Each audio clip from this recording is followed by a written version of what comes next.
Boa noite a todos. Estamos começando mais uma reunião aqui do grupo, do Onco, aqui da UERJ, Hospital Pedro Ernesto. Hoje é dia 5 de outubro, 8 horas da noite. Estamos aí, provavelmente, nos últimos 2 meses do ano aí de reunião. A gente normalmente vai até o final de novembro. Depois a gente faz um recesso aí para poder descansar, para vir com as novidades do ano que vem. Hoje a gente está recebendo aqui o professor José Leite, um amigo aqui do grupo. Eu iria até passar para o Bruno introduzir o nosso convidado, mas ele está dirigindo, então eu vou fazer esse momento aí para que fique todo mundo seguro em casa. Então, hoje a gente está... o tema é PET PSMA. José Leite é médico nuclear, né? E eu acho que, para nós urologistas, aí, cada vez mais é importante a gente entender o uso dessa nova ferramenta diagnóstica. Haja visto que, recentemente, até a gente tem notícias de que foi incluído aí no guideline da NCCN como uma recomendação para estadiamento de tumores, pelo menos os tumores de risco intermediário, né? Então, para falar sobre PET, nada melhor do que o médico nuclear, com a expertise aí do professor José Leite. José, seja muito bem-vindo mais uma vez aqui à nossa reunião. Para a gente é uma honra. Eu acho que hoje, aí, de 8 às 9, a gente vai ter a oportunidade de ter um grande aprendizado e discutir os aspectos, enfim, dessa modalidade diagnóstica. Muito obrigado. Seja bem-vindo, José. Obrigado, Salustiano. Queria agradecer também ao Bruno pelo convite. Primeiramente, agradecer eu já vi que me oferiram como professor, mas, na verdade, eu sou médico assistencialista, não sou professor, mas fico muito honrado pelo convite, pela forma como foi colocado. Então, eu vou compartilhar minha tela aqui. A ideia,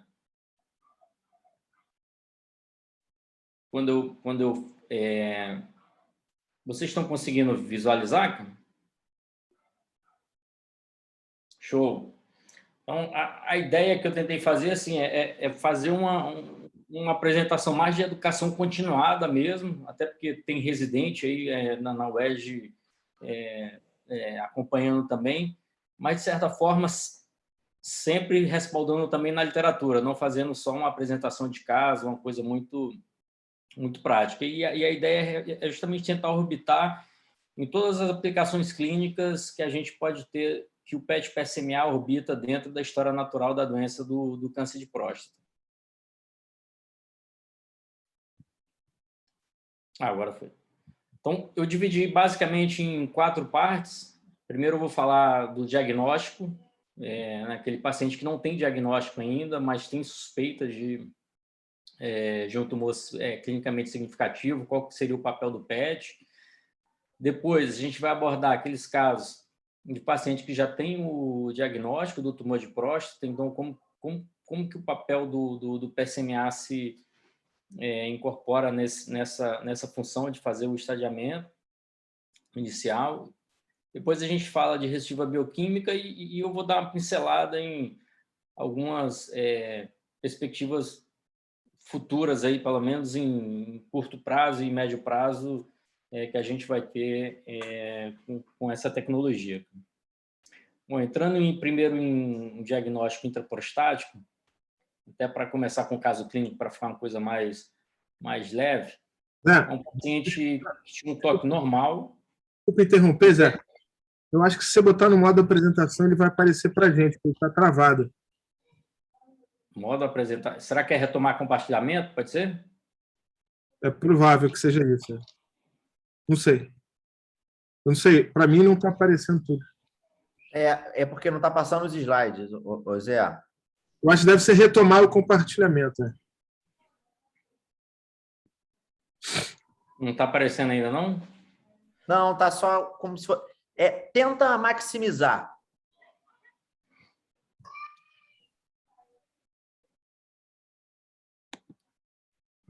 Ficou travado mesmo. Vou interromper o compartilhamento e compartilhar de novo aqui, peraí. Oh. Aí põe no modo apresentação, que eu acho que deve ir melhor. Ah, tá, entendi. Você Aí, só agora foi. Agora não. Agora foi. Foi.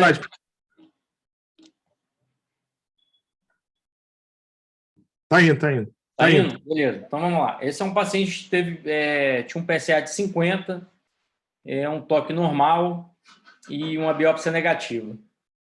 Então, eles mandaram esse paciente para uma biópsia, por uma ressonância multiparamétrica da próstata. Você vê que foi uma ressonância bem feita e quem viu o exame foi um médico extremamente experiente, era um aparelho de 3 Tesla. Viram que a ressonância foi inocente, um PIRADS 2.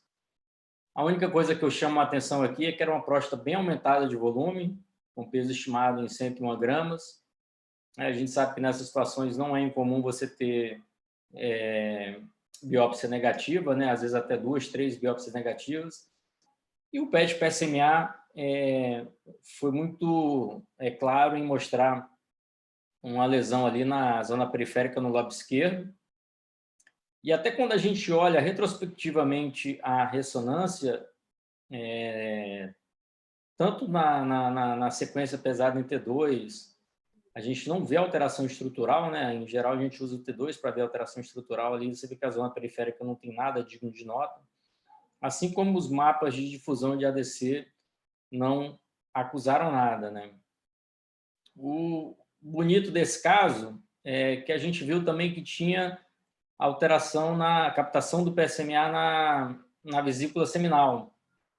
E esse paciente depois foi feita uma biópsia, confirmou que era câncer, ele foi submetido a uma prostatectomia e o PET foi muito cirúrgico no sentido de ver que era um tumor de alto grau, um Gleason 8, e de mostrar a identificação de acometimento ali da vesícula seminal, portanto era um T3B, né?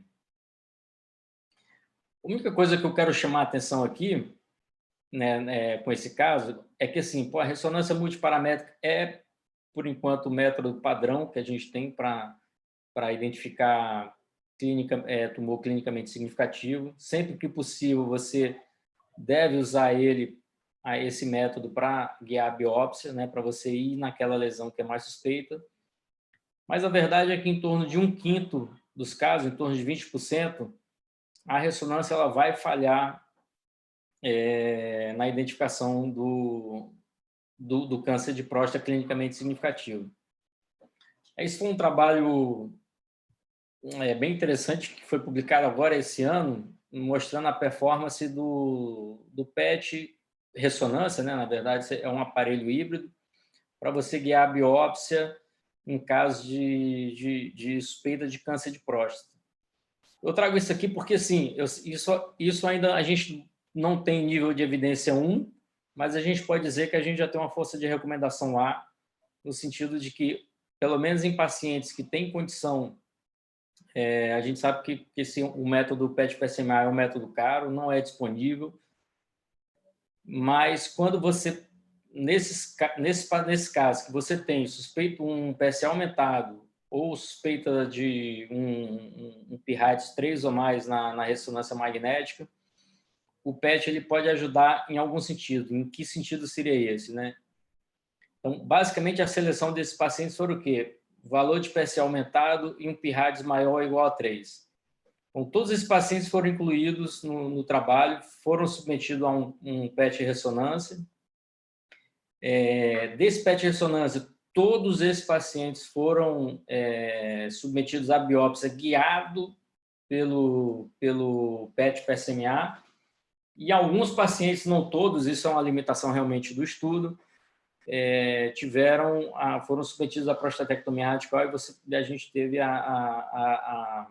entre aspas, o padrão ouro, né, para saber o que realmente deu. Eu acho que o que a gente tira de lição desse trabalho é que quando você tem um PIRADS 3 ou um PIRADS 4, você consegue omitir um número de biópsias nesses pacientes desnecessárias. Ou seja, a maior parte dessas situações, quando você tem um PET negativo, você não tem tumor clinicamente significativo nesses pacientes. Uma coisa interessante desse trabalho é que existiram, se eu não me engano, 13 casos de falso positivo, considerando a biópsia como padrão, né? E esses pacientes foram submetidos à prostatectomia radical, e na peça da prostatectomia radical foi identificado um SUP2 ou maior, né? Estou mostrando que, na verdade, até o falso positivo, baseado como standard, o resultado da biópsia, se mostrou, na verdade, não ser um falso positivo. Em consultório privado, a gente tem visto bastante isso. Muito paciente faz a ressonância, faz o PET, e essa associação de dados ajuda o urologista a definir se esse paciente vai para a biópsia ou não. Eu acho que a grande ideia dessa associação é você omitir o número de biópsias necessárias nesses pacientes. E aí, só para mostrar um desses casos assim que a gente tem, daqueles de livro, vamos dizer assim, esse era um paciente que tinha um PSA de 121, um toque normal, já tinha feito 2 ou 3 ressonâncias normais e tinham 3 biópsias negativas. E vejam que a lesão dele era uma lesão na próstata de situação muito anterior, uma situação onde você, na verdade, com a agulha de biópsia, você não conseguia chegar ali. O interessante é que esse paciente, obviamente, com PSA de 121, já tinha várias lesões nodais supra- e infradiafragmáticas, já era um paciente metastático. Mas interessante notar é que todos esses linfonodos que eles tinham, que esse paciente tinha, nenhum era aumentado de tamanho, todos eram linfonodos infracentimétricos. Por isso que os exames de tomografia, de ressonância, todos passaram como inocentes nesse caso, né? E, além disso, esse paciente também tinha já metástase ósseas já ao diagnóstico. Entrando agora no papel do estadiamento inicial, né? Que é quando o paciente, enfim, já tem um diagnóstico de um tumor de próstata e você pede o PET-PSMA para avaliar a extensão de doença. Só falando algumas poucas palavras de nomogramas, até então, antes da era PET, não vou nem falar de PET-PSMA, mas que a gente já teve era de PET com colina também. Basicamente, você tinha normogramas, e os normogramas são uma pontuação numérica. Então, você pode pegar, por exemplo, um paciente com tumor T2C, Gleason 8 e o PSA de 25 pré-operatório, e você calcula, você tem lá um total de pontos, e você calcula a probabilidade desse paciente ter um linfonodo acometido por um implante da doença. Mas só que esse nomograma clínico, ele apesar de ter um valor preditivo muito alto, ele não diz onde que o linfonodo está acometido, nem qual linfonodo está acometido, né? E quando a gente vê a meta-análise, enfim, que avalia essa avaliação dos estudos convencionais, e aqui quando eu falo convencionais é CT e ressonância, a gente vê que tanto a CT e a ressonância para identificar linfonodo doente tem uma performance muito limitada, muito provavelmente vai subestimar o status real da doença desses pacientes, em geral com uma sensibilidade muito pobre, em torno de 42%, né? No caso, limitando a estratégia terapêutica desses pacientes, né?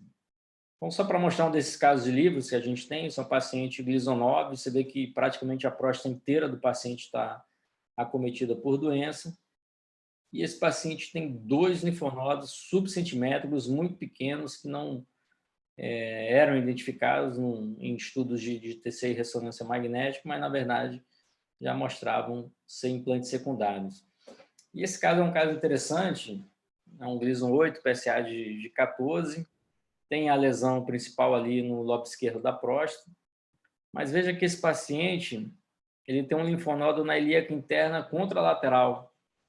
Então, se esse paciente fosse abordado de repente, ele poderia ter feito só um esvaziamento ganglionar de um lado só e, na verdade, você teria deixado doença nesse paciente, né? Além disso, ele já tinha doença, ele até também tinha doença em ilíaca interna à esquerda, né? Então, mostrando como... E, assim, o importante é ressaltar é que a gente está falando aqui de um linfonodo subcentimétrico, né, que não passa sob suspeição nos métodos convencionais de imagem, né?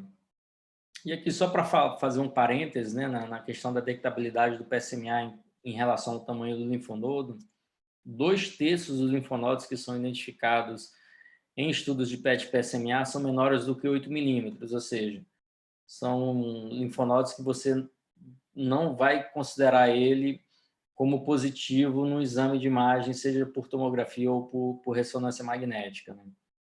E esse é um desses casos emblemáticos que a gente tem.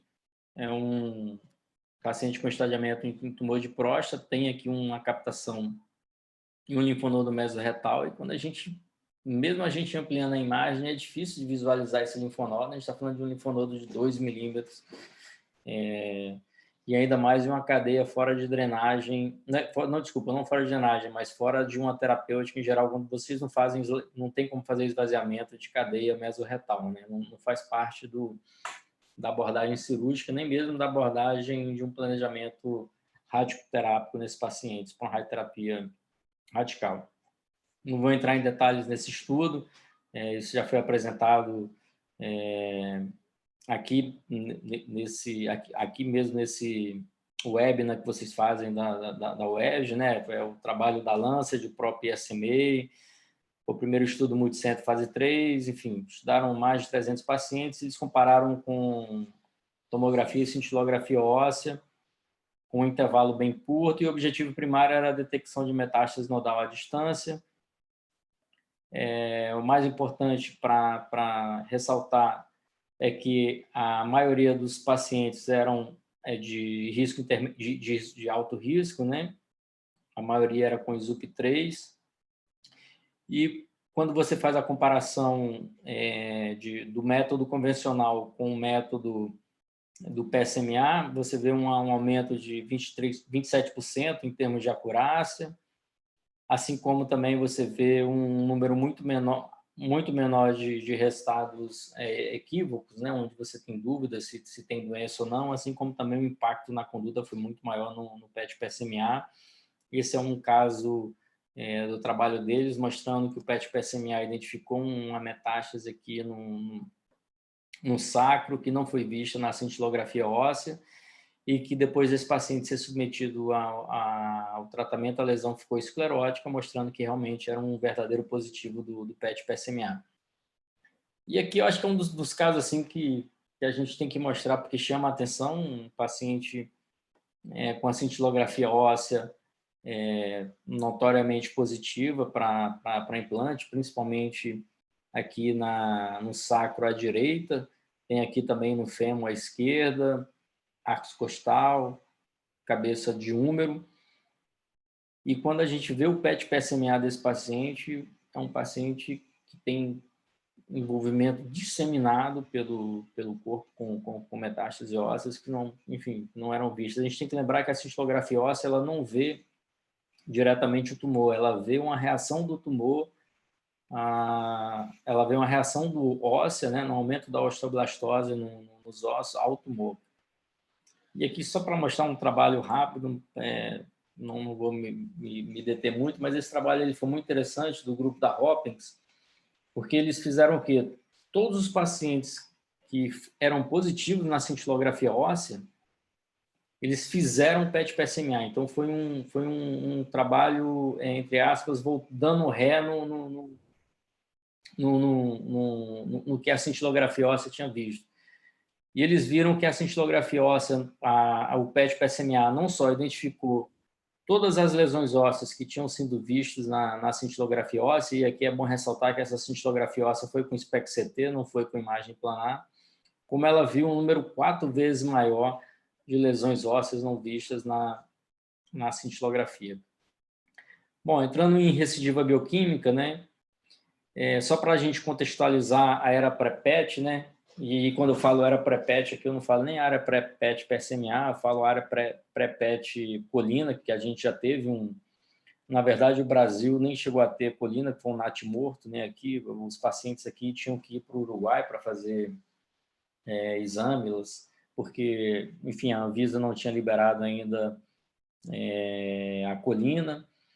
Mas o que foi interessante desse estudo é que eles estudaram em torno de 300 pacientes com recidiva bioquímica, seja após prostatectomia ou radioterapia, e esses pacientes tinham feito pelo menos um método de imagens, seja cintilografia óssea, seja tomografia e seja ressonância magnética. E eles tentaram predizer um modelo de probabilidade de você ter um teste positivo. E eles fizeram essa correlação com o PSA total, o valor de duplicação do PSA, a cinética do PSA, o valor de duplicação e velocidade do PSMA, e tentar associar com a positividade do teste. E a verdade é que os resultados foram muito desencorajadores, né? Apenas 11% dos pacientes tinham um exame positivo, e quando eles tinham um exame positivo, eles tinham já um valor de PSA muito alto ou uma velocidade de PSA muito alta, ou seja, a gente já estava falando de pacientes realmente fora de uma perspectiva de terapia de resgate, né? E esse é um trabalho que, assim, a gente sempre tem que citar ele, porque foi o primeiro estudo prospectivo. Até então, a gente tinha tido vários, não vários, mas alguns trabalhos mostrando a positividade das lesões na recidiva bioquímica, mas pela primeira vez eles fizeram a confirmação do verdadeiro positivo ou por biópsia ou pela análise compositiva. O que seria a análise compositiva? O paciente tinha lá um linfonodo doente, foi submetido ao SBRT. Se aquele paciente tivesse tido redução do PSA, era considerado como verdadeiro positivo. Então, dessa forma, a gente conseguiu identificar que teve essa validação histopatológica ou compositiva. Em geral, o PSA mediano era de 2,1, e que na imensa maioria dos casos, a gente está falando aí de 75%, você tinha positividade no exame, e essa positividade era proporcional ao valor de PSA, ou seja, quando você tem um PSA menor do que 0,5, você tem uma detecção próxima de 40%, quando você tem um valor entre 5 e 1 de 60%, e esse valor chega a próximo de 100% quando você tem um PSA maior do que 5, né? O mais interessante desse estudo é que o valor preditivo positivo deles variou de 84% a 92%, mostrando que quando o PET-PSMA acusa a doença, é porque é doença de verdade, né? E aqui, para ilustrar alguns casos, esse foi um dos primeiros casos que a gente fez. A gente começou o PET-PSMA na CDPI em 2016, e esse era um paciente assim, vamos dizer, um pouco fora da curva. Era um Gleason 9, tinha feito uma prostatectomia em 2019, feito a radioterapia de resgate. O PSA dele era de 20, esse paciente já tinha sido submetido à cintilografia óssea, a ressonância magnética de corpo inteiro, e você não identificava a doença nesse paciente de forma alguma. E quando a gente vê o MIP, esse paciente já tinha vários linfonodos, né, cervicais, mediastinais, até no milo pulmonar, retroperitoneais e pélvicos doentes, ou seja, já tinha doença nodal supra infradiafragmática. E o que chama a atenção desse paciente é que o maior linfonodo dele era um intercavo aórtico, ele tinha apenas 8 milímetros de tamanho, né? Então, foi um desses trabalhos um desses casos assim que chamavam nossa atenção, né? Um outro caso agora, esse é um caso relativamente recente, um dos casos que eu trouxe aqui agora, enfim, do dia a dia da gente, que era um paciente que fez uma prostatectomia em setembro do ano passado, Gleason 4+3, um PT2, a princípio N0 pela patologia, PSA de 3,4. O PET identifica já linfonodos aqui, né, em obturatória, em ilíaca externa, mas eu acho que o bonito desse caso é mostrar que o PET teve a capacidade de detectar recidiva no coto do deferente desse paciente, né? Um outro caso também, o paciente tinha um Gleason 6, fez uma bracterapia em 2013, PSA de 10,7. Aqui a gente consegue ver uma recidiva bonita, aqui as sementes de bracterapia aqui, mas tem uma recidiva aqui bonita em zona periférica posterior. Esse paciente já tinha linfonodos pélvicos aqui, obturatório, ilíaco externo, mas tinha um linfonodo numa drenagem extremamente atípica, né, entre a base peniana e esfíncter anal, com uma topografia que a gente não costuma ver.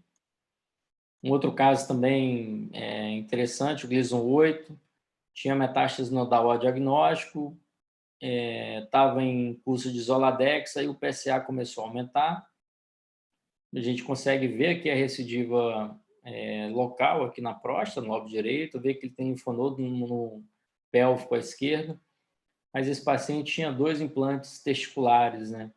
A gente sabe que, não sabe, mas revisando a literatura a gente vê que é incomum, mas é possível de você identificar implantes em testículo, né? E só falando um pouco com relação à mudança do planejamento radioterápico, né? Quando a gente faz uma revisão da literatura, a gente vê que nesses pacientes que são submetidos à recidiva bioquímica, em torno de 40% dos casos você vai ter uma mudança no planejamento da radioterapia desses pacientes. E esse trabalho que saiu na Urology, ele é legal de mostrar porque ele mostra todas as formas que você consegue fazer uma mudança da radioterapia no paciente, né? Então, aqui no caso A, um paciente que tinha 2 linfonodos ilíacos, que já seriam contemplados numa radioterapia para drenagem linfática, mas você consegue dar um boost exatamente nos linfonodos que estão brilhando no PET. Um outro caso é um paciente que você faz a drenagem, a radioterapia de drenagem, mas o paciente tem um implante ósseo aqui no sacro, na asa sacral direita, e que você incorpora isso no planejamento da radioterapia. Assim como também em outra terapia de resgate, o paciente tem um linfonodo mesorretal, que não é contemplado geralmente, não, quer dizer, geralmente não é contemplado na radioterapia convencional para drenagem, e você incorpora e faz um boost nesse linfonodo, né? Vamos entrar muito em detalhes, eu acho que essa parte de oncologia, acho que vocês sabem muito mais do que eu, mas é interessante falar que esse trabalho mostrou o impacto na sobrevida e na doença livre de metástase quando você faz a radioterapia em pacientes com PSA menor do que 0,5, né? Esse trabalho, na época, ele nem utilizou PET-PSMA, ele utilizou até, se eu não me engano, PET-colina. E a conclusão é que eles conseguiam um melhor controle tumoral e, obviamente, de sobrevida livre de doença e até de sobrevida global quando você fazia a radioterapia de resgate com PSA menor do que 0,5. Eu sei que na verdade, uma suposição, a gente não pode falar isso, mas talvez se esses pacientes tivessem sido submetidos a um PET-PSMA e eles tivessem um PET-PSMA negativo, muito provavelmente essa subpopulação se beneficiaria muito mais de uma radioterapia de resgate precoce, né? Provavelmente por não ter uma doença ainda macroscópica evidente ao PSMA. Com relação à doença oligometastática, né, isso é interessante falar. Esse era um paciente Gleason 8, 5+3, tinha sido operado, tinha acometimento de vesícula, mas sem doença linfonodal, PSA de 0,23. A gente vê um foco ali na região torácica, que na verdade era ali uma lesão, um implante ósseo ali em um pedículo de vértebra dorsal. Esse paciente foi submetido ao SBRT, o paciente com a lesão única, a lesão foi esclerótica e esse paciente negativou. E esse estudo fase 2, se eu não me engano, eles estudaram, e esse com certeza foi utilizando o PET-PSMA, eles identificaram que quando você faz a terapia direcionada para metástase, esses pacientes foram seguidos, se eu não me engano, por um período de 9 anos. Você consegue adiar a privação androgênica desses pacientes, né? Estão mostrando que o tratamento direcionado para metástase em pacientes oligossintomáticos ele não é seguro, mas também como ele melhora a sobrevida livre de doença e você adia o ADT nesses pacientes.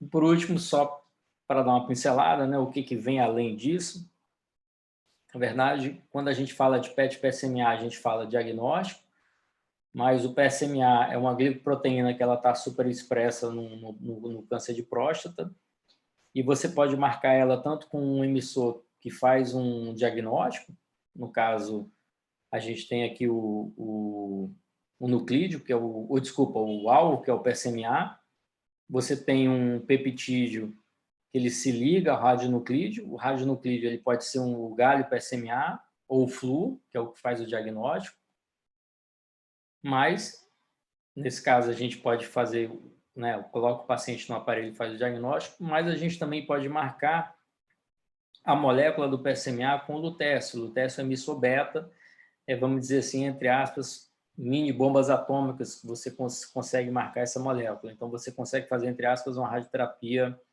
inteligente nesses pacientes, né? Então, esse foi as primeiras imagens que saíram em 2018 e que, assim, realmente a imagem fala por si só. Era um paciente com PSA de mais de 3.000, já em envolvimento ósseo disseminado. Esse paciente foi submetido à terapia com PSMA e ele ficou com PSA indetectável. Inclusive, teve uma sobrevida livre de doença de mais de 2 anos. E, assim, é um paciente que, a princípio, a gente está falando de poucas semanas de vida que viveu 2 anos, né? Eu não vou entrar nesses detalhes que acho que vocês devem ter, enfim, com certeza vocês já estão sabendo desse resultado que saiu, foi o estudo Vision, que foi publicado agora, recentemente, no New England, onde você tem o PSMA marcado com lutécio, e ele mostrou um descolamento importante da curva em termos de sobrevida livre de doença, de sobrevida global, e também o tempo para o primeiro evento esquelético desses pacientes, né? Então, essa é uma terapia que veio para ficar, vai ser incorporada dentro do que a gente tem de armamento para tumor metastático resistente à castração, né? Já tem vários trabalhos em andamento com a associação do lutécio, seja com drogas andrógenas de segunda geração, como enzalutamida, abiraterona, porque a gente sabe que essas drogas ela aumentam a hiperexpressão do PSMA, então você, em tese, você radiosensibiliza ainda mais o tumor metastático, assim também como tem já trabalhos em associação com pembrolizumab, ainda que a imunoterapia não seja tão eficiente para tumor de próstata, que a gente saiba até então, mas existe o efeito abscopal, que a gente costuma ver em outros tumores sólidos, e acredita-se que uma associação de lise de tumor celular, da expressão da morte celular, da expressão dos antígenos da morte celular com associação com pembro, enfim, eles estão estudando com pembro, mas tem outras drogas também. Você poderia sensibilizar isso, você poderia aumentar esse efeito abscopal e conseguir um resultado antitumoral melhor nesses pacientes. Eu acho que isso, para vocês que são urologistas, é extremamente interessante. Já na Alemanha, eles têm realizado muito a cirurgia radioguiada. Então, em geral, o que você pode marcar o PSMA com o galho, que é o exame que a gente faz, o exame diagnóstico, mas você pode marcar com tecnésio também. E veja que até 21 horas após a injeção, você tem uma imagem muito boa. Então, assim como na cirurgia radioguiada do tumor de mama, você vai com o probe e você localiza o linfonodo, nessa situação você vai injetar o PSMA marcado com tecnésio e com o auxílio de um probe, você vai procurar aqueles linfonodos que são doentes nos pacientes que foi visualizado pelo PET-PSMA. Então, só para ilustrar aqui, esse é o PET-PSMA, mostrando um linfonodo doente. Veja aqui que o PSMA marcado com tecnésio 12 horas após a injeção. Então, esse paciente vai ser injetado na clínica e depois ele vai para o centro cirúrgico para ser operado. E você, com auxílio de um Gamma Probe, que é essa maquininha aqui, que eu não sei até que ponto vocês estão habituados a usar, mas, por exemplo, esse linfonodo obturatório aqui de 4 milímetros, você consegue identificar dentro do ato operatório esse linfonodo. Quando você encosta com a canetinha ali do probe, ele vai apitar e você vai estar sabendo que você vai estar diante de um linfonodo que expressa PSMA. Há 2 anos atrás, eles já, num trabalho no Congresso Americano de Medicina Nuclear, eles já mostraram que conseguiram realizar isso com auxílio da cirurgia robótica também. Basicamente isso que eu queria falar, fico aqui à disposição para tentar responder as perguntas de vocês. Obrigado. Boa noite, Zé. Muito obrigado aí mais uma vez pela tua participação. Cara, excelente aula, muito boa. Acho que você abordou aí todos os aspectos, né? Desde o diagnóstico, o estadiamento, a questão do tratamento no final, a recidiva.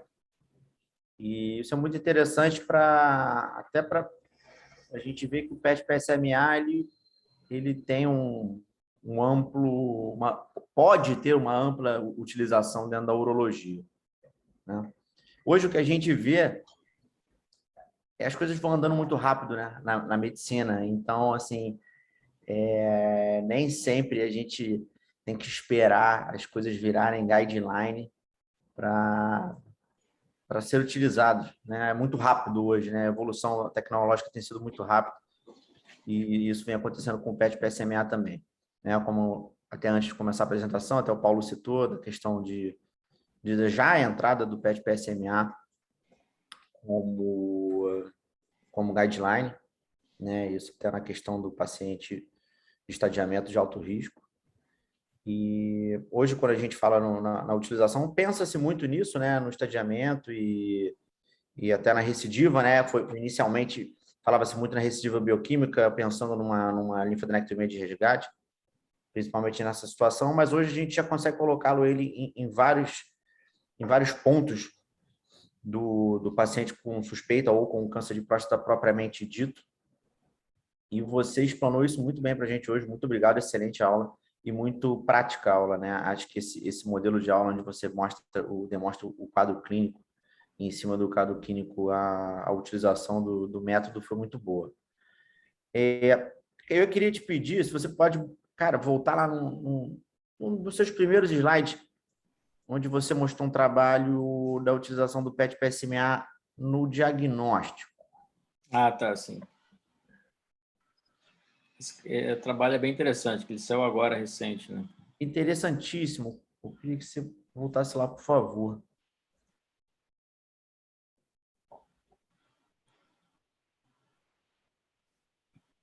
Estão conseguindo visualizar, cara? Não. Tô vendo só você, cara. Então, compartilhar a tela aqui de novo aqui. Por favor.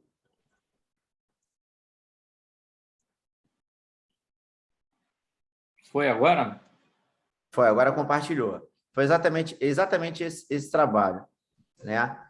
Esse trabalho, eu não conheci esse trabalho, eu achei ele extremamente interessante. Porque como você... como a gente sabe, hoje o PET-PSMA ainda não faz parte do método diagnóstico. O que a gente sabe muito bem é que a ressonância magnética hoje, que já faz parte de todos os guidelines, até da nossa prática clínica, ela não é um exame com a sensibilidade tão alta, né? Não é incomum a gente pegar um câncer de próstata, às vezes, num paciente com um PIRADS 2, e tampouco, às vezes, tem um paciente com PIRADS 4 que a gente faz mais de uma biópsia e não vem o diagnóstico, né? E hoje o que a gente sempre busca, né, isso vem já há alguns anos para cá, é não fazer o diagnóstico do paciente com a doença que não seja clinicamente significativa, né? E eu achei esse trabalho muito bacana, né? Apesar de ainda não ser uma realidade, eu não sei quando isso vai se tornar uma realidade no Brasil, até por conta do custo do exame, mas um trabalho interessantíssimo, onde o PET-PSMA auxiliando até no paciente que deva ser biopsiado ou não, com um resultado excelente, né? E dessa forma evitando algumas biópsias em pacientes que, teoricamente, não teriam uma doença clinicamente significativa. E achei muito interessante isso até hoje eu atendi no consultório um paciente que é um paciente com câncer de próstata de alto risco, com ISUP4, com PSA de 13, né? Eu pedi o PET-PSMA como estadiamento desse doente e ele voltou hoje com resultado. E o que eu achei interessante foi, até você falando sobre a questão da doença clinicamente significativa, porque esse paciente, ele veio, o resultado do PET dele, ele veio sem suspeitas de acometimento extraprostático, e a biópsia desse paciente, prévia, o que ela mostrou para mim? Ela mostrava um ISUP4 à esquerda e um ISUP2 à direita. Foi biópsia randômica, foi biópsia sextante ou biópsia guiada por ressonância? Não foi guiada, foi a biópsia randômica, né? O que ela mostrava do lado esquerdo um ISUP4 e do lado direito um ISUP2. E o que eu achei interessantíssimo no resultado desse PET-PSMA dele foi que ele só tinha captação do lado esquerdo, né? Que foi o lado, na realidade, que ele tinha o ISUP4. Do lado do ISUP2, que era um percentual baixo, se eu não me engano, acho que era 5% de fragmentos, não mostrou absolutamente nada, né? E isso, na prática, é um dado super interessante, né? Porque, de fato, assim, seria uma doença clinicamente não tão significativa assim. O ISUP2 já do lado do ISUP4, que é uma doença importante, que a gente precisa fazer o tratamento o quanto antes desse doente, mostrou a captação. Então, quando você apresentou esse trabalho, eu logo remeti ao paciente que eu vi agora há pouco tempo e achei super interessante. Outra questão muito bacana que você falou foi do planejamento, né, da radioterapia, que ele demonstra alguns pontos que inicialmente não seriam feitos a radioterapia, e até a gente não está com nenhum radio-oncologista aqui hoje, mas também seria interessante saber se caso, né, um PET-PSMA mostre uma captação apenas de um lado, se talvez eles evitariam um boost mais completo, né, para, de repente, até evitar alguns efeitos colaterais de fazer uma radioterapia mais extensa. Mas, mais uma vez, te agradecer aí, excelente aula.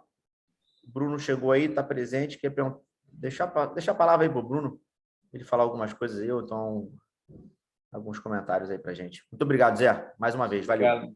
Obrigado a vocês, Fernando, obrigado. Boa noite aí.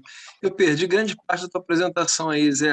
Tentei botar pelo celular aí no caminho. Eu mando para ti a apresentação inteira. Zé, também deixa disponível aí para todo mundo. Acho que está gravado aí, né, o Paulo? Acho que ficou gravado. Dá para rever. Mas, enfim, vou deixar vocês aí que participaram desde o início fazer as perguntas aí, Paulo. Fica à vontade aí.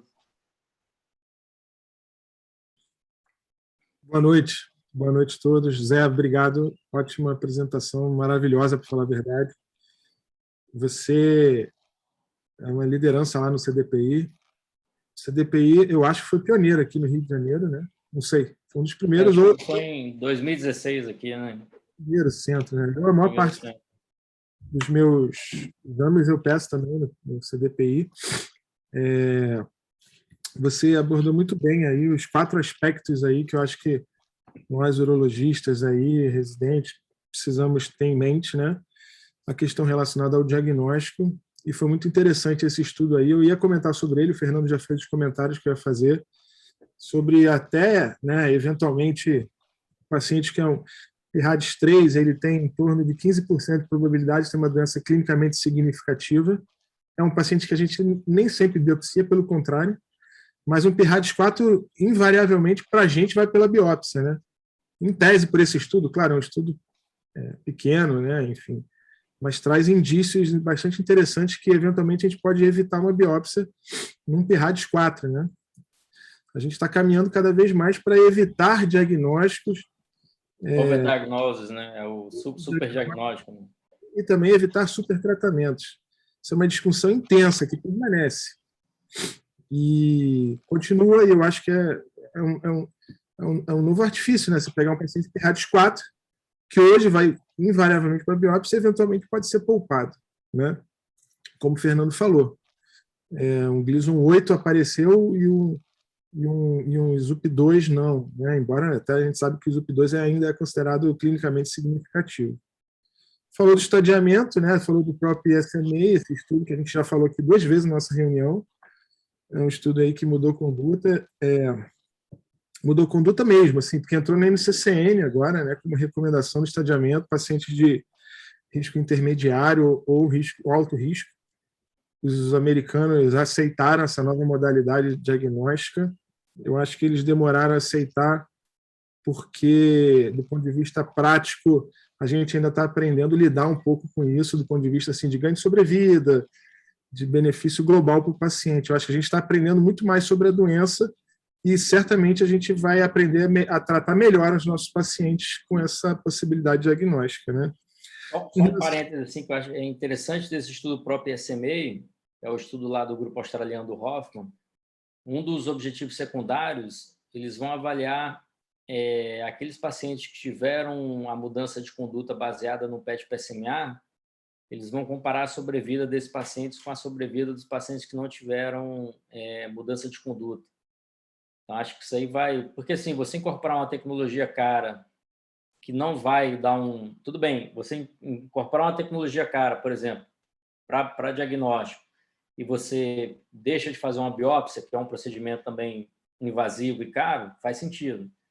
Mas você incorporar uma tecnologia cara e você não ter ganho de sobrevida, seja livre de doença ou sobrevida global, também não faz sentido. Eu acho que a grande sacada do próprio SMA, que eu acho que a gente vai ter essa resposta aí pelos próximos 5 anos, é se incorporando a tecnologia, não em termos de performance diagnóstica, mas será que a gente consegue dar um benefício para esse paciente em termos de sobrevida, livre de doença, sobrevida global, incorporando uma tecnologia como o PET-PSMA? Acho que assim, esse resultado a gente não tem, mas ele vai sair em algum momento. Exato, esse que é o ponto. Eu acho que foi por isso que eles demoraram a aceitar um pouquinho, né? Que o sistema americano é muito baseado em custo-benefício, né? Mas aqui no Brasil a gente já vinha fazendo com muito mais expertise que os próprios americanos, provavelmente.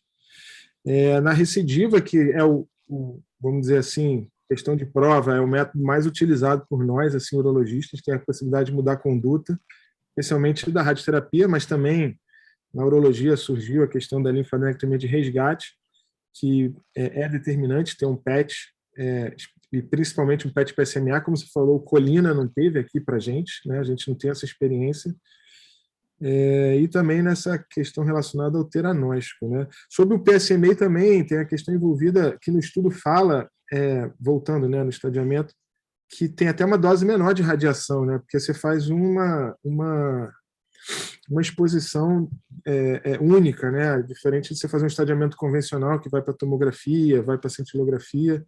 Isso.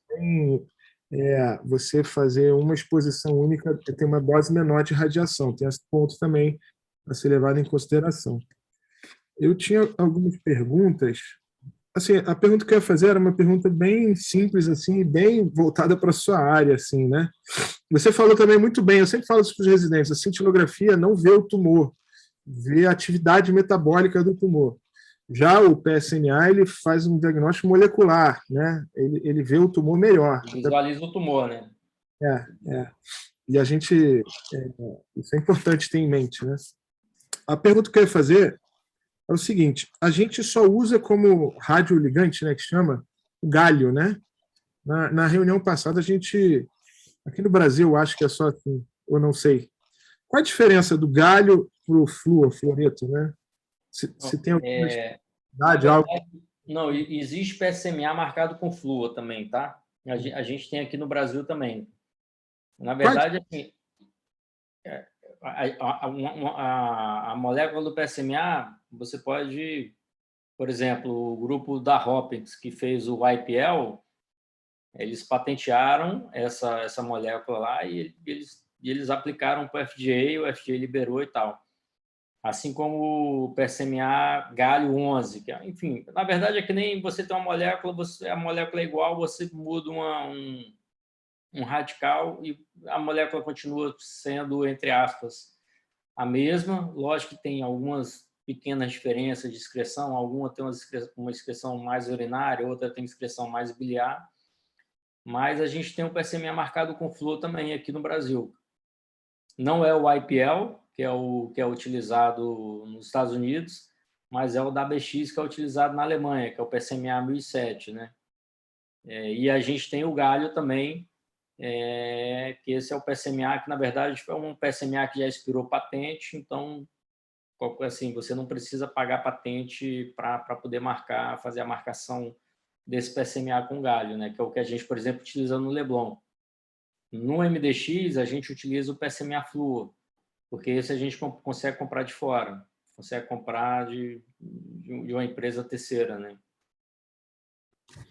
Do ponto de vista prático, então muda muito pouco para a gente. Assim, né? Muda muito pouco, muda muito pouco. Acho que você, de repente, devia estar falando era do fluoreto para lesão óssea. Não sei se era isso que você estava querendo mencionar. Isso é o FDG, né? Que se chama, né?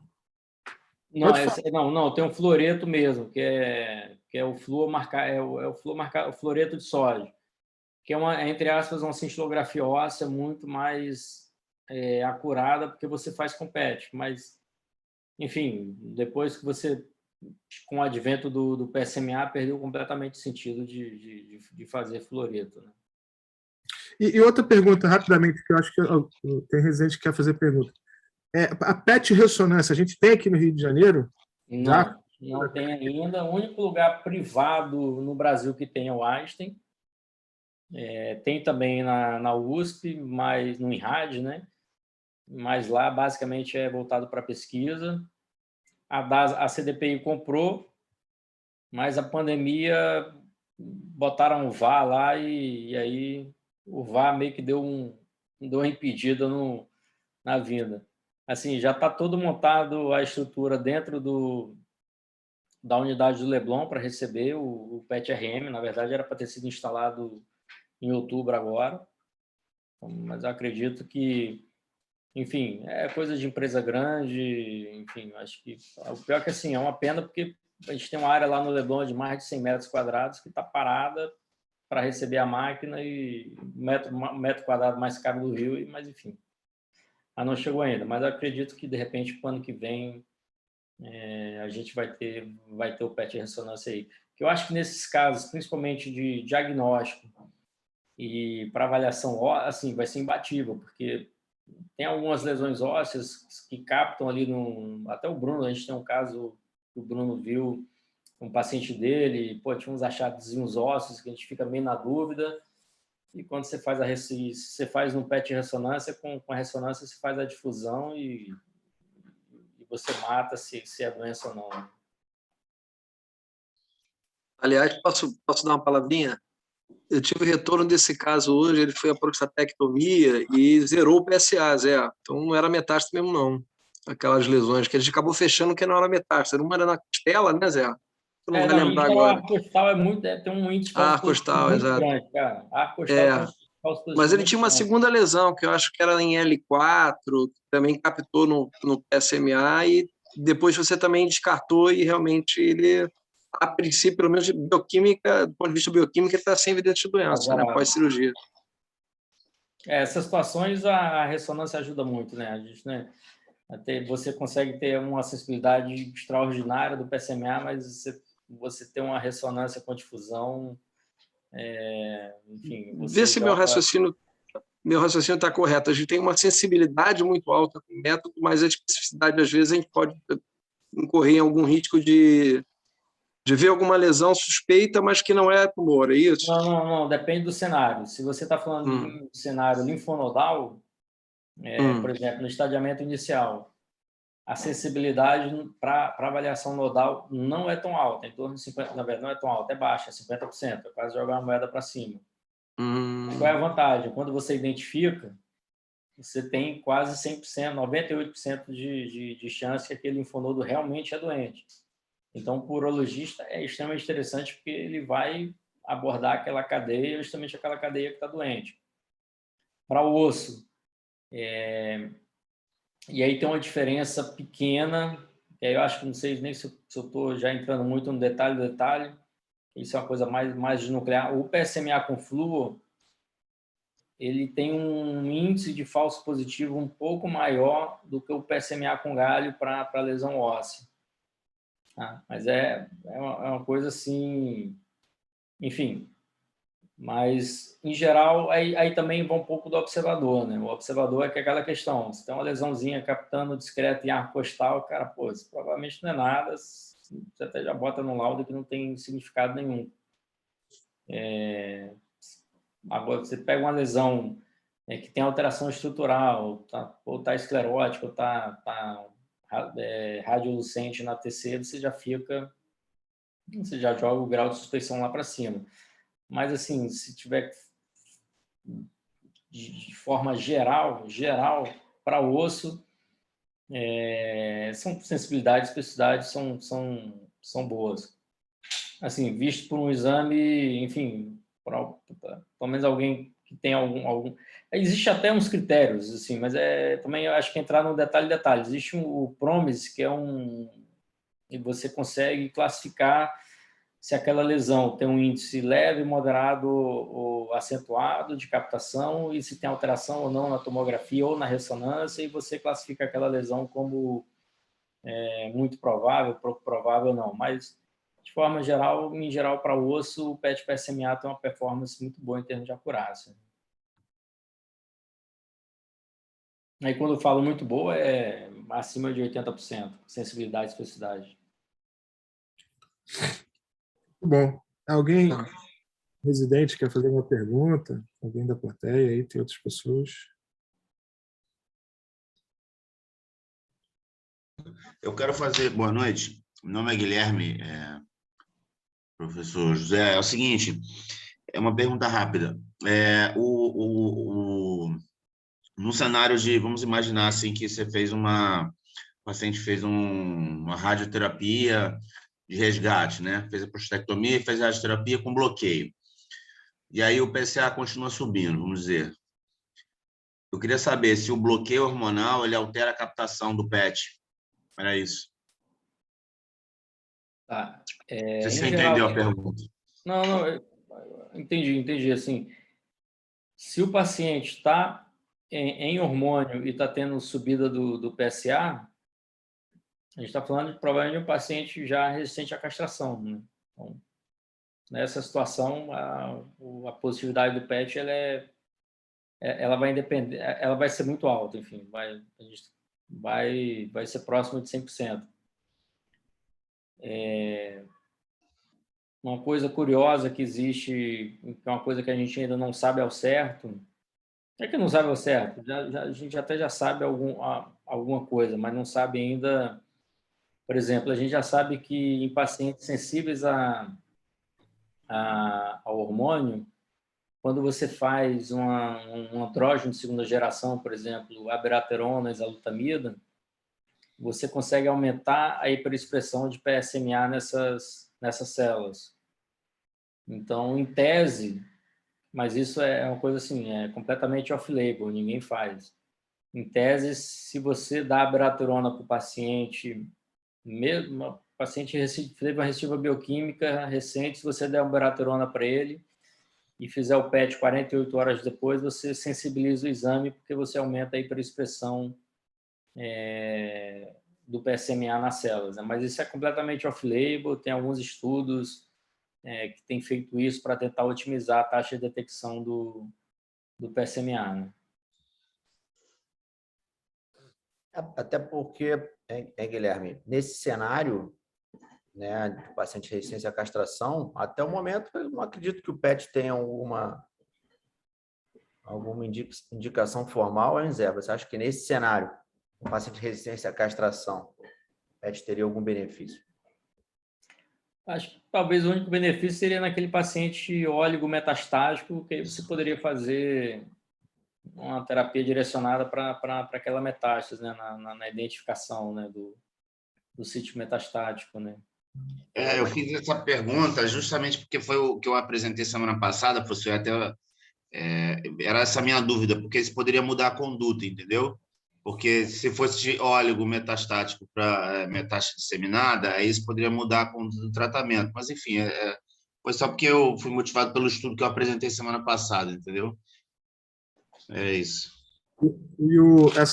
Essa questão que o Guilherme levantou é interessante, porque a gente vê lá no ambulatório, às vezes, o paciente que a gente não tem tempo hábil para fazer cintilografia, um tumor de alto risco, PSA muito elevado, e a gente acaba tratando, do ponto de vista prático, a gente não pode deixar esse paciente muito tempo sem tratamento, e às vezes a cintilografia dá um falso negativo, né, porque diminui a atividade E eu acho que foi mais ou menos nessa linha também que ele perguntou. A cintilografia ela baixa o metabolismo e a gente vê menos lesão, ou às vezes vê uma cintilografia negativa num doente que poderia ter uma cintilografia positiva antes do bloqueio hormonal. Acho que foi por aí. E é interessante o que você falou, porque esse entendimento eu acho que não tem muito na nossa mente, né? De você entrar com um bloqueador, um antiandrogênio, né? Periférico, e aumentar a expressão do na nossa cabeça parece que é o contrário, né? De uma forma geral. E tem que tomar cuidado, você tem que fazer o exame numa janela de tempo curta, porque se você faz por um tempo muito prolongado de um antiandrógeno de segunda geração, você vai ter um efeito antiproliferativo. Aí a lesão vai ficar muito pequena e a gente não vai enxergar. Então, a gente tem que pegar na janela certa, né? É uma espécie de flare, né, que dá. Isso, exatamente. Mas a verdade, isso é off-label, tá? Isso assim, tem alguns estudos que já mostraram isso, mas ninguém sabe como utilizar essa ferramenta ao certo. Muito bom. Eu acho que está no área, né? Alguma pergunta? Pode falar? O doutor Fabrício está aí na sala, professor Fabrício. Se ele quer fazer algum comentário. São 9h05 já, né, gente? Na semana que vem a gente tem feriado, tá tranquilo. Agradecer ao Zé, né? Obrigado, Zé, mais uma vez. Eu que agradeço a vocês, Paulo, Fernando, Brunão. Obrigado pela oportunidade. É sempre um prazer poder tentar dividir e tentar aprender com vocês também. Então. A gente sempre aprende aí. Isso aí, Fernando, quer encerrar aí? Fala já o nosso próximo artigo, né? Na outra semana, já anuncia aí. Na outra, né? Dia 19, né? É aquele da biópsia transperineal, né? Que agora está na moda aí. Sim, verdade. Da biópsia perineal. Vamos tentar fazer isso lá no serviço também. Então, 9h06. Gente, obrigado a todos. Zé, mais uma vez, obrigado a participação, aos residentes. Agora está na hora de a gente jantar e descansar.